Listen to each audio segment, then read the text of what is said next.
अस्सलाम वालेकुम and welcome again to my YouTube channel. हमने ग्रेड 11 या क्लास 11th बायोलॉजी कोर्स शुरू किया है। केपीके जो बुक है वो मैं फॉलो कर रहा हूँ। केपीके की जो टेक्स्ट बुक है ग्रेड 11 के लिए चैप्टर नंबर 13 अभी हमने शुरू किया है और चैप्टर नंबर 13 में मेरे ख्याल में ये हमारा लेक्चर नंबर 6 होगा। इसमें हमने थर्ड लाइन ऑफ डिफेंस के हवाले से बात करनी है। जब आप लोग बुक से ये रीड करेंगे तो ऑल दो वर्डिंग्स की तो समझ आ जाएगी, अल्फाज की तो समझ आ जाएगी, सेंटेंसेस की भी समझ आ जाएगी, लेकिन जो कंसेप्ट है उसको कनेक्ट करना आप लोगों के लिए मुश्किल होगा। कोशिश कर ले इस पूरे के पूरे कंसेप्ट को आप लोग कनेक्टेड करके ले जाए ताकि सारे के सारे चैप्टर की समझ आ जाए, क्योंकि ये टॉपिक्स बहुत ज़्यादा ज़रूरी है। जो आप लोगों के पिछले लेक्चर्स है उन पिछले लेक्चर्स में आप लोगों ने सबसे पहले तो first line of defence discuss किया है। उसमें आप लोगों ने रोल ऑफ स्किन डिस्कस किया, डाइजेस्टिव सिस्टम आप लोगों ने डिस्कस किया, रेस्पिरेटरी सिस्टम का डिस्कस किया कि वो हमें पैरासाइट से कैसे बचाता है। मेम्ब्रेन ऑफ यूरिनरी ट्रैक्ट के हवाले से मैंने बात की थी और मेम्ब्रेन ऑफ रिप्रोडक्टिव सिस्टम के हवाले से मैंने बात की थी कि ये हमें डिफरेंट टाइप्स के पैथोजेंस और पैरासाइट से कैसे प्रोटेक्ट कर रहा होता है। उसके बाद आप लोगों ने 3-4 लेक्चर्स में डिस्कशन की है सेकंड लाइन ऑफ डिफेंस के हवाले से। सेकंड लाइन ऑफ डिफेंस में आप लोगों ने killing cells of the blood अलग डिस्कस किया, anti microbial protein, inflammatory response and pyrexia या पायरोजेंस आप लोगों ने पिछला लेक्चर डिस्कस किया है। हमारा जो आगे का लेक्चर होगा इसमें हमने थर्ड लाइन ऑफ डिफेंस की बात करनी है। तो मैंने जिस तरह आप लोगों को स्टार्ट में बताया था कि इम्यून सिस्टम के 3 कंपोनेंट्स में से एक को बोलते हैं फर्स्ट लाइन ऑफ डिफेंस, दूसरे को हम बोलते हैं सेकंड लाइन ऑफ डिफेंस और तीसरा अभी हम शुरू करेंगे उसको हम नाम देते हैं थर्ड लाइन ऑफ डिफेंस। अगर आप लोग यहाँ नोटिस कर ले तो फर्स्ट लाइन ऑफ डिफेंस के साथ मैंने लिखा है नॉन स्पेसिफिक। इसका मतलब हो गया कि हर पैथोजन, पैरासाइट, फिजिकल कोई ट्रॉमा होगा, इंजरी होगी, कुछ भी होगा, उसके अगेंस्ट ये वाला जो इम्यून रिस्पॉन्स है ये सेम होगा, सब चीजों के अगेंस्ट बराबर बराबर होगा। And same is the case with this second line of defence. This one is also you need to remember non specific. ये भी क्या होता है? नॉन स्पेसिफिक होता है। लेकिन अगर आप लोग थर्ड लाइन ऑफ डिफेंस यहां पर देखेंगे तो मैंने नोट किया है कि ये स्पेसिफिक डिफेंस मैकेनिज्म होता है। इसका मतलब हो गया हर पैरासाइट, हर पैथोजन, हर बैक्टीरिया के अगेंस्ट ये डिफरेंट डिफरेंट तरीकों से डिस्प्ले हो रहा होता है, डिफरेंट डिफरेंट तरीकों से शो हो रहा होता है। हमने इसके हवाले से डिटेल में बात करनी है, डिस्कस करना है कि थर्ड लाइन ऑफ डिफेंस क्या होता है। बुक में लिखा है कि if a pathogen still manage to cross first and second line of defence and get into your blood stream, you are not beaten yet.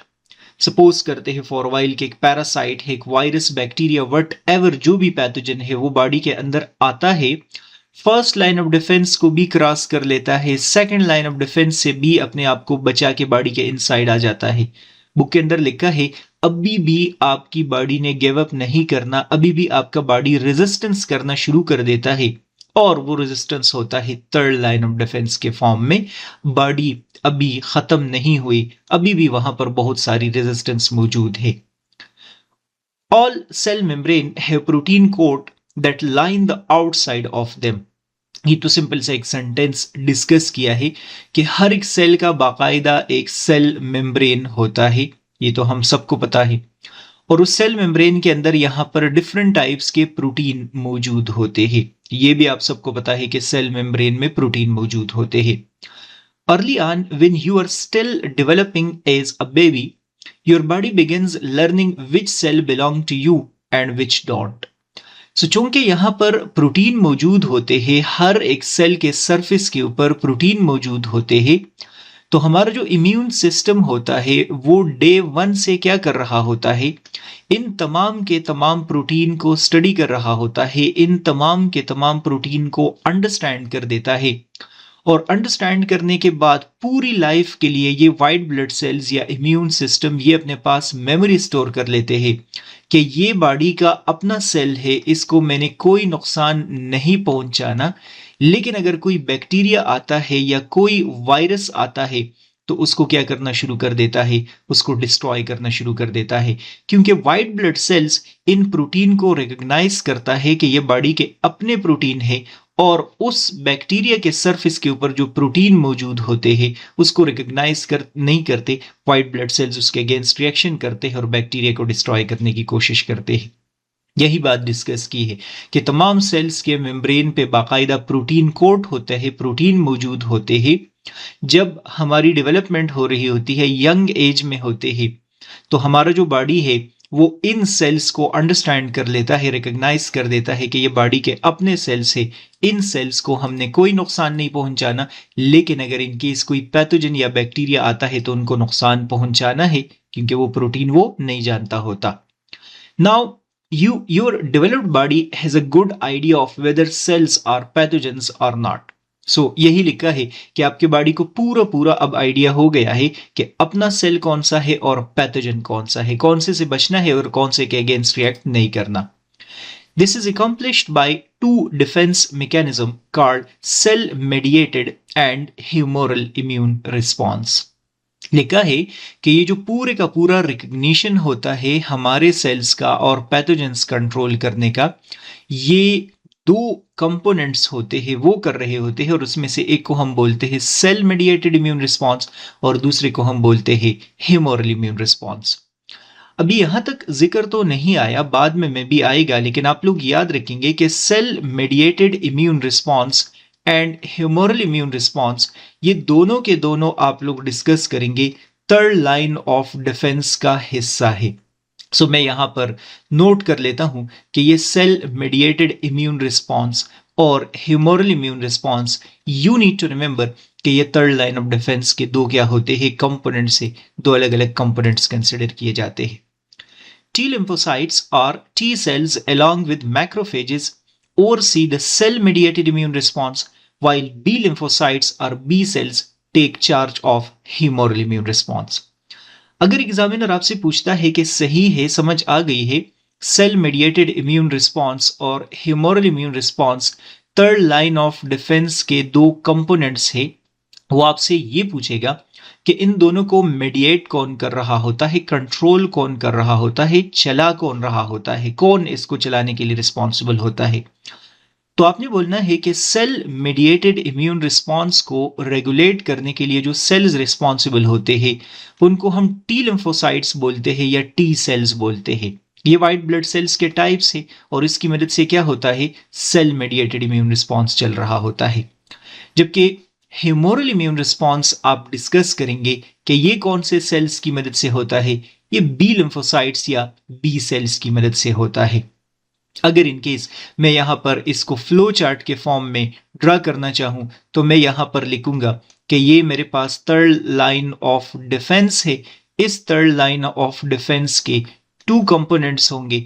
In two components में से मैं एक कंपोनेंट को मैं नाम दे देता हूं सेल मेडिएटेड इम्यून रिस्पॉन्स और दूसरे को मैं नाम दे देता हूं humoral immune response. Cell mediated immune response T cells की मदद से कंट्रोल होता है या टी लिम्फोसाइट्स की मदद से कंट्रोल होता है, जबकि humoral immune response B cells की मदद से कंट्रोल होता है या बी लिम्फोसाइट्स की मदद से कंट्रोल होता है। यहां तक डिस्कशन में ये किया है। Monocytes develop from stem cells in the bone marrow. अब ये दूसरे वाइट ब्लड सेल्स की बात कर रहे हैं, उसकी बात खत्म हो गई, लिम्फोसाइट्स की बात खत्म हो गई, अब मोनोसाइट्स की बात हो रही है कि मोनोसाइट्स कहां पर बनते हैं।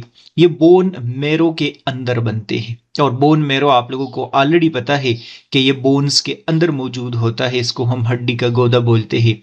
वो आप लोग देखते हैं बोन्स के इनसाइड जो सॉफ्ट वाइट सा स्ट्रक्चर टिश्यू मौजूद होता है। They go into blood where they circulate for a while and then migrate into tissue. ये सेंटेंस आप लोग दोनों सेंटेंसेस को कनेक्ट करेंगे तो सबसे पहली बात आप लोगों ने ये याद रखनी है कि मोनोसाइट्स कहां पर प्रोड्यूस हो रहे होते हैं। एमसीक्यूज के लिए आप लोगों को पता होना चाहिए बोन मैरो के अंदर। बोन मैरो से ये मोनोसाइट्स आप लोग डिस्कस करेंगे कि ब्लड के अंदर चले जाते हैं। So monocytes migrate towards, you need to remember, blood where they circulate for a while and then migrate into the tissue.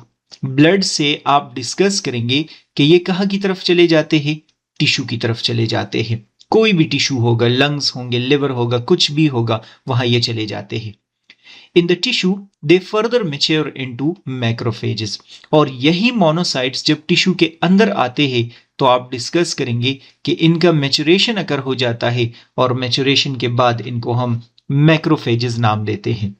सो अगर इनकेस एग्जामिनर आपसे पूछता है कि मोनोसाइट्स कहाँ बनते हैं, आप बोलेंगे बोन मेरो के अंदर बनते हैं, ब्लड के अंदर माइग्रेट होते हैं, ब्लड से टिश्यू में माइग्रेट हो जाते हैं। टिश्यू का मतलब लंग्स में भी, लिवर में भी, स्किन में भी, हर जगह ये चले जाएंगे और वहां पर हम इनको क्या नाम देते हैं, वहां पर मैक्रोफेजेस नाम देते हैं।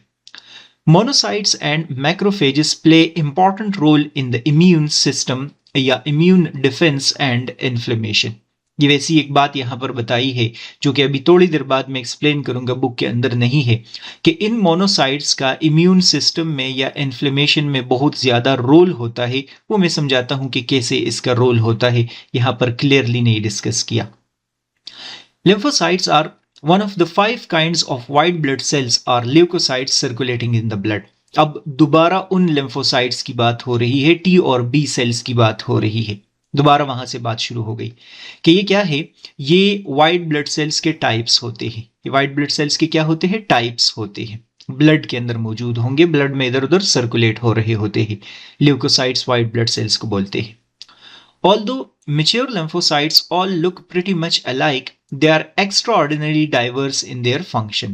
लिखा है कि अगर हम लिम्फोसाइट्स को देखते हैं, इसके डिफरेंट टाइप्स होते हैं, इसको अगर हम देखते हैं तो शक्ल से तो सेम दिखते होंगे, लेकिन उनके फंक्शन क्या होते हैं, बहुत ज्यादा डिफरेंट होते हैं। The most abundant lymphocytes are B lymphocytes and T lymphocytes. ये कौन से सेल्स की बात हो रही है, दोबारा उन सेल्स की बात हो रही है, टी सेल्स की बात हो रही है। और इसी के साथ साथ आप लोग डिस्कस करेंगे बी सेल्स की बात हो रही है कि ये मोस्ट एबंडेंट क्या होते हैं, व्हाइट ब्लड सेल्स होते हैं। मैं सारे कंसेप्ट अभी कनेक्ट करूंगा, एक मिनट के लिए भी टेंशन ना ले। B cells are produced in the bone marrow. So ये तो ऑलरेडी आप लोगों को पता है कि बी सेल्स कहां पर प्रोड्यूस होते हैं, बोन मेरो में। Normally white blood cells almost सारे बोन मेरो में बनते हैं। The precursor of T cells are also produced in the bone marrow but leave the bone marrow and mature in the thymus gland। याद रखना है आप लोगों ने कि अगर इनकेस एग्जामिनर आपसे पूछता है कि टी सेल्स को टी सेल्स क्यों कहा जाता है, तो आप बोलेंगे थाइमस ग्लैंड की वजह से इसको टी सेल्स कहा जाता है। ये जो व्हाइट ब्लड सेल्स है ये भी बोन मेरो में बनते हैं, लेकिन आप डिस्कस करेंगे इनका जो मेच्योरेशन होता है ये कहा होता है, थाइमस ग्लैंड में ये मेच्योर हो रहे होते हैं। Each B cell and T cell is specific for particular antigen। हर एक B सेल और T सेल क्या है, वो एक स्पेसिफिक एंटीजन के लिए रिस्पॉन्सिबल है। अब अगर इस पूरे के पूरे पेज को देखा जाए या अपनी बुक के अंदर ये टेक्स्ट आप लोग रीड कर ले, सो एक एक लाइन की तो समझ आ गई, लेकिन मैं अगर आप लोगों से पूछता हूं कि इस पूरे कंसेप्ट को कनेक्ट कर दे आप लोग, तो नहीं कर सकते। मैं 1 मिनट में ये पूरा पेज के जितने भी कंसेप्ट है उसको मर्ज करने लगा हूं, और से आप लोगों ने सुनना है। सबसे पहला पॉइंट आप लोगों ने ये डिस्कस करना है कि हमारे बॉडी के अंदर जो थर्ड लाइन ऑफ डिफेंस है, ये एक स्पेसिफिक डिफेंस है। ये डिफरेंट पैरासाइट्स वगैरह को स्पेशल तरीकों से, अलग अलग तरीकों से किल करने की कोशिश कर रहा होता है। स्पेसिफिक डिफेंस मैकेनिज्म के 2 कंपोनेंट्स है, जिसमें से एक को हम सेल मेडिएटेड इम्यून रिस्पांस बोलते हैं और दूसरे को हम ह्यूमोरल इम्यून रिस्पांस बोलते हैं। Cell mediated immune response T cells की मदद से अकर होता है या टी लिम्फोसाइट्स की मदद से अकर होता है, जबकि ह्यूमोरल इम्यून रिस्पांस आप डिस्कस करेंगे कि ये बी सेल्स की मदद से अकर होता है या बी लिम्फोसाइट्स की मदद से अकर हो रहा होता है। याद रखना है आप लोगों ने कि टी सेल्स जो है ये व्हाइट ब्लड सेल्स के टाइप्स होते हैं, ये बोन मेरो के अंदर बनते हैं और आप डिस्कस करेंगे कि इनका मैच्योरेशन हमेशा थाइमस ग्लैंड के अंदर होता है। थाइमस ग्लैंड लिम्फेटिक सिस्टम का हिस्सा है, हमारे हार्ट के करीब होता है। जबकि बी सेल्स आप डिस्कस करेंगे कि ये भी बोन मेरो में बनते हैं और ये बोन मेरो के अंदर ही मेच्योर होते हैं। टी फॉर थाइमस आप लोग कर दे और बी फॉर बोन मेरो कर सकते हैं, जो कि फिलहाल के लिए गलत है, लेकिन सही है, बी फॉर बुरसा होता है। सो आप लोग बोले कि बी सेल्स बोन मेरो में मेच्योर होते हैं और टी सेल्स जो है वो ये थाइमस ग्लैंड में मेच्योर होते हैं। याद रखना है आप लोगों ने कि ये जो बी सेल्स और टी सेल्स होते हैं ये डिफरेंट टाइप्स के पैथोजेंस को डिस्ट्रॉय करते हैं, किल कर रहे होते हैं। लेकिन द क्वेश्चन इज कि ये दोनों के दोनों सेल्स को जो बॉडी सेल्स है और पैथोजेंस है, बैक्टीरिया है, उसको रिकॉग्नाइज कैसे करते हैं, इनको कैसे पता चलता है? क्योंकि आप लोग बोलेंगे कि उन वाइट ब्लड सेल्स अपने बॉडी के सेल्स बैक्टीरिया वगैरह के ऊपर यहाँ पर कुछ रिसेप्टर्स मौजूद होते हैं, कुछ स्ट्रक्चर्स मौजूद होते हैं और उन स्ट्रक्चर्स को हम बोलते हैं एंटीजेंस, जिसका मैंने स्टार्ट में जिक्र किया कि ये असल में प्रोटीन होते हैं। तो अगर टी सेल इस एंटीजन को रिकॉग्नाइज करता है, इस प्रोटीन को रिकॉग्नाइज करता है, तो बोलेगा कि इसको डिस्ट्रॉय करना है या नहीं करना। So antigen you need to remember कि ये स्पेसिफिक प्रोटीन होते हैं, ये इनके सरफेस के ऊपर पाए जाते हैं, हमारे सेल्स के सरफेस के ऊपर भी, बैक्टीरिया वगैरह के सरफेस के ऊपर भी। और इनको कौन रिकॉग्नाइज करता है? बी सेल रिकॉग्नाइज करते हैं और टी सेल रिकॉग्नाइज करते हैं। नाउ द क्वेश्चन इज कि ये जो टी सेल्स है और ये जो बी सेल्स है, ये दोनों के दोनों इन अपने सेल्स और बैक्टीरिया को डिस्ट्रॉय तो करते हैं। द क्वेश्चन इज कि how are they activated, how they get activated, इनको एक्टिवेट कौन कर रहा होता है? सो इस वजह से आप लोगों की बुक में डिस्कस किया है कि उसमें इन्वॉल्वमेंट होता है मोनोसाइट्स का, या डिस्कस करेंगे आप लोग मैक्रोफेजेस का। सो मोनोसाइट्स बोन मेरो के अंदर बन जाएंगे, वहां से ब्लड में चले जाएंगे, ब्लड से टिश्यू में आ जाएंगे और फिर टिश्यू में आप लोग डिस्कस करेंगे कि बाद में ये चीजों को एक्टिवेट करेंगे और एक्टिवेशन के बाद third line of defence activate हो जाएगा। अगर इन केस अभी भी आप लोगों को समझ नहीं आ रही तो आप लोग मेरे वो वाले लेक्चर्स अटेंड कर सकते हैं, स्पेशली जो मैंने एंट्री टेस्ट वालों के लिए डिजाइन किए होते हैं, जिसमें मैं अपने सीक्वेंस से पढ़ा रहा होता हूँ सारे का सारा कंसेप्ट। इन लेक्चर्स में तो मैं आप लोगों को बुक का जो सीक्वेंस है वो समझाने की कोशिश कर रहा हूँ, तो वो मेरी मर्जी से होते हैं, वो थोड़े से डिफरेंट अंदाज में बन जाएंगे फिर। सो हमने अब क्या करना है, हमने अब जो सेल मेडिएटेड इम्यूनिटी है और इसी के साथ साथ ह्यूमरल इम्यूनिटी है, इन दोनों को हमने अलग अलग अंडरस्टैंड करना है। सो यहां पर मैं स्पेसिफिक डिफेंस मैकेनिज्म या दूसरे अल्फाज में थर्ड लाइन ऑफ डिफेंस, इसका मैं हेडिंग अगर इनकेस चेंज कर दूं तो इसको मैं क्या कर सकता हूं, थर्ड लाइन ऑफ डिफेंस में इसको नाम दे सकता हूं। ये मैं शुरू करने लगा हूं। यहां एक बात आप लोगों ने याद रखनी है कि मैं बुक का सीक्वेंस थोड़ा सा आगे पीछे कर रहा हूं, क्योंकि कुछ टॉपिक्स यहां मौजूद है जो मेरे ख्याल में कि बाद में होने चाहिए। टाइप्स ऑफ एडाप्टिव इम्यूनिटी वो मैंने बाद में कर दिए हैं। स्पेसिफिक डिफेंस मैकेनिज्म में लिखा है कि specific defence mechanism are effective against specific pathogen. TB के बैक्टीरिया के अगेंस्ट अलग होगा, निमोनिया के अगेंस्ट अलग होगा, इसके अगेंस्ट अलग, वायरस के अगेंस्ट अलग, डिफरेंट तरीकों से होगा। There are two main types of specific defense mechanism involved in the immune system: cell-mediated immune response and the antibody-mediated immune response, जो मैंने ऑलरेडी आप लोग को बताया है कि सेल-mediated और antibody-mediated immune response अलग-अलग होते हैं, दो विंग्स होते हैं। हमने सबसे पहली बात करनी है सेल मेडिएटेड इम्यून रिस्पॉन्स के बारे में। मैंने जिस तरह बताया कि यहाँ पर बुक के अंदर टॉपिक कुछ और है, लेकिन मैं दो टॉपिक्स आगे जंप करके वो वाले टॉपिक्स बाद में करूंगा, कोई टेंशन नहीं लेनी, ये समझ आ जाएगी। सेल मेडिएटेड इम्यून सिस्टम लिखा है कि consist of T cells which originate in bone marrow but move to the thymus where their development is completed. So the first point you need to remember about this cell-mediated immune response is कि this whole process is regulated या controlled by T cells। ये first point आप लोगों को पता होना चाहिए कि सेल मेडिएटेड इम्यून रिस्पॉन्स को कौन कंट्रोल करता है? टी सेल्स कंट्रोल करते हैं। Where are these T cells produced? So you need to remember they are formed in the bone marrow। और बोन मेरो से आप डिस्कस करेंगे कि ये थाइमस ग्लैंड की तरफ चले जाते हैं, जो कि मैंने मेंशन किया है कि this is part of the lymphatic system. वहां पर ये टी सेल्स क्या हो जाते हैं? मैच्योर हो जाते हैं, वहां पर इनका मैच्योरेशन हो जाता है और ये रेडी हो जाते हैं इम्यून सिस्टम में काम करने के लिए। T cells are highly specialised cells in the blood and lymph. ये लिम्फेटिक सिस्टम में भी मूवमेंट कर रहे होते हैं और ये हमारे ब्लड के अंदर भी क्या कर रहे होते हैं? मूवमेंट कर रहे होते हैं। They fight bacteria, viruses, fungi, protozoans, cancerous cells, etc. within host cell and react against foreign matter such as organ transplant as well.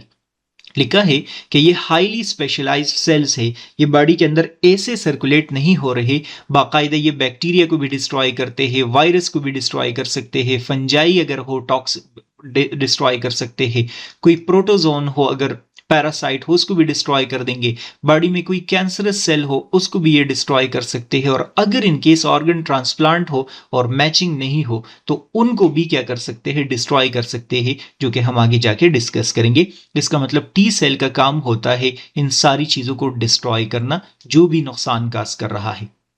There are 3 kinds of T cells. T cells एक तरह के नहीं है, इसके several types होते हैं। Cytotoxic T sales directly किल invaders, ये MCQs में आएगा, ये शॉर्ट क्वेश्चन में आएगा। सो टी सेल का एक टाइप है और उसको हम बोलते हैं cytotoxic T cell. You need to remember कि they are responsible for killing the invaders. बाहर से जो भी पैरासाइट आएगा, इन्वेडर का मतलब जो भी बाहर से आया है उसको ये डिस्ट्रॉय कर देंगे। ये डायरेक्टली किल करते हैं। ये एमसीक्यूज में आएगा कि कौन से सेल्स इन्वॉल्व होते हैं पैरासाइट्स वगैरह को डायरेक्टली खुद किल करने में, तो आप बोलेंगे cytotoxic T sales. Helper T cells add B cells and other T cells to do their job. So you need to remember कि ये जो helper T cells है ये वो वाले T cells है जिसमें HIV अपना लाइफ साइकिल कंप्लीट करते हैं। ये helper T cell आप डिस्कस करेंगे कि इसका काम होता है बाकी तमाम के तमाम वाइट ब्लड सेल्स को सपोर्ट करना, उनके एक्टिवेशन में हेल्प करना। तमाम के तमाम वाइट ब्लड सेल्स का जो एक्टिवेशन है वो helper T cells करते होते हैं। And suppressor T cells which suppress the activities of B cells on T cells so that don't overreact. Suppressor T cells का हमेशा काम होगा तमाम के तमाम वाइट ब्लड सेल्स को इन्फॉर्म करना कि आप लोग इम्यून सिस्टम की जो एक्टिविटी है वो खत्म कर दे, इस वजह से खत्म कर दे क्योंकि इन्फेक्शन खत्म हुआ है।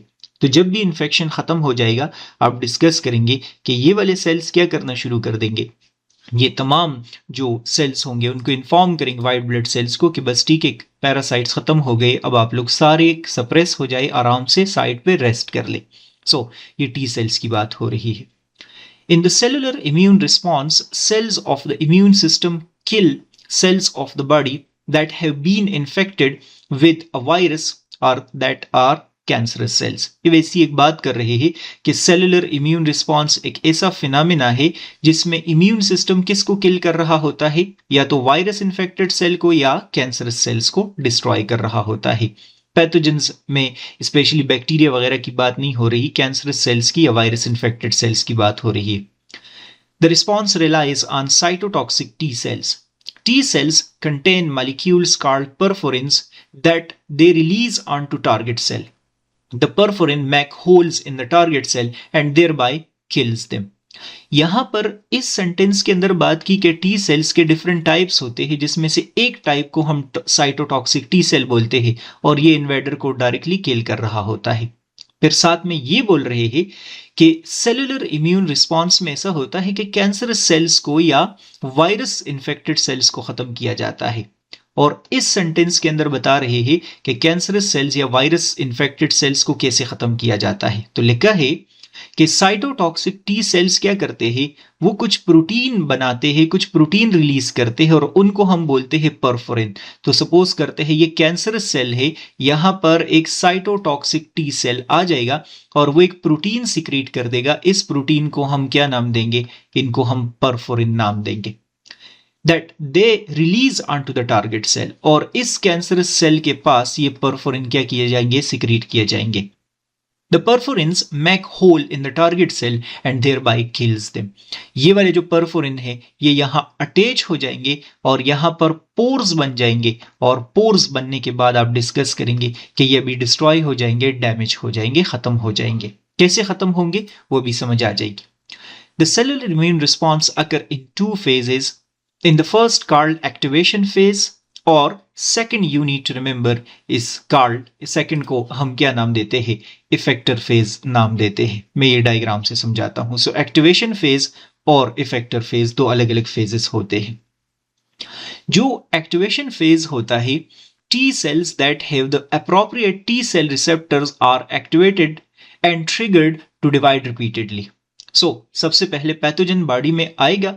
एक्टिवेशन फेज में ये आप लोग देख ले कि टी सेल्स या साइटोटॉक्सिक टी सेल्स क्या हो जाएंगे, वो एक्टिवेट हो जाएंगे, डिवीजन उनका क्या हो जाएगा, शुरू हो जाएगा। In the second phase called effector phase, the activated T cells encounter the target cell and kill them। ये वाले जो साइटोटॉक्सिक टी सेल्स है, इनको आप देख ले यहां पर परफोरिन सिक्रीट कर देंगे, ये परफोरिन आ जाएंगे और यहां पर आप देख ले कि पोर्स बना दिए उन्होंने। ये वाले जो पोर्स है, इन पोर्स के अंदर आप डिस्कस करेंगे कि कुछ एंजाइम्स रिलीज किए जाते हैं, एंजाइम्स इंसर्ट किए जाते हैं और ये यहां पर इस पूरे के पूरे सेल को क्या कर देता है, बर्स्ट कर देता है, डिस्ट्रॉय कर देता है। टी सेल सबसे पहले कांटेक्ट करेगा इस इन्फेक्टेड सेल के साथ, उसके अंदर परफोरिन या ग्रेन्यूल्स रिलीज कर देगा, ये वायरस इन्फेक्टेड सेल है, ठीक है। और वो जो ग्रेन्यूल्स होंगे वो क्या करेंगे, इस पूरे के पूरे सेल को डिस्ट्रॉय कर देंगे। कौन से प्रोसेस की मदद से, सेल्फ डिस्ट्रक्शन काज होगी, दूसरे अल्फाज में आप बोलेंगे एपोप्टोसिस काज हो जाएगा। यहां पर ये वाला सेल बर्स्ट कर जाएगा, डिस्ट्रॉय हो जाएगा, इसको इनगल्फ नहीं किया जा सकता। ये जो पैराग्राफ है यहां पर डिस्कशन आसान है, बस आप लोग याद रखिए कि सेल मीडिएटेड इम्यूनिटी किसकी मदद से शो हो रहा है, टी सेल्स की मदद से। टी सेल्स कहां बनते हैं, बोन मैरो में बनते हैं। मेच्योर कहां होते हैं, थाइमस ग्लैंड में मेच्योर हो रहे होते हैं। टी सेल्स हमें कहां मिलेंगे, ब्लड और लिम्फेटिक सिस्टम के अंदर मिलेंगे। ये किस चीज को डिस्ट्रॉय कर सकते हैं, हर एक पैथोजन वगैरह को डिस्ट्रॉय कर सकते हैं। इसके 3 टाइप्स है, जिसमें से साइटोटॉक्सिक टी सेल डायरेक्टली किल करता है, हेल्पर टी सेल एक्टिवेशन करता है व्हाइट ब्लड सेल्स की, सप्रेसर टी सेल जो है वो इम्यून सिस्टम को सप्रेस करता है जब इम्यून सिस्टम का फंक्शन खत्म हो जाता है। प्रोसेस कुछ ऐसे होगा कि ये यहां पर आके किसी सेल के साथ अटैच हो जाएंगे, परफोरिन सिक्रीट कर देंगे, वहां पर पोर्स क्रिएट हो जाएंगे, फिर कुछ एंजाइम्स रिलीज होंगे और वो एंजाइम्स यहां पर एपोप्टोसिस काज कर देंगे। इसको बोलते हैं cell mediated immunity. Cell mediated immunity में आप लोग डिस्कस करेंगे कि सेल डायरेक्ट इन्वॉल्व है, इस वजह से किलिंग हो रही है। मुझे टेक्निकली रीडिंग का तो मज़ा नहीं आ रहा क्योंकि कंसेप्ट्स अभी भी मैच नहीं हो रहे और बहुत सारी चीज़ें मैं हाइड कर देता हूँ, हिडन चल रही होती है मेरे माइंड में। और लेकिन ये है, मैं चाहता हूँ कि बस आप लोगों को कुछ ना कुछ जो है वो मिले, कुछ समझे। हाँ, अगर आप लोगों ने पेड लेक्चर्स जो है वो डिस्कस करने हैं, स्पेशली जो एंट्री टेस्ट वालों के लिए मैंने डिज़ाइन किए होते हैं, तो आप लोग अटेंड कर सकते हैं, उसके लिए मुझे मैसेज कर सकते हैं। लाइक, सब्सक्राइब, शेयर जरूर कर ले अपने फ्रेंड्स के साथ, क्लास के साथ। नेक्स्ट वीडियो लेक्चर देख ले। गुड बाय, अल्लाह हाफिज।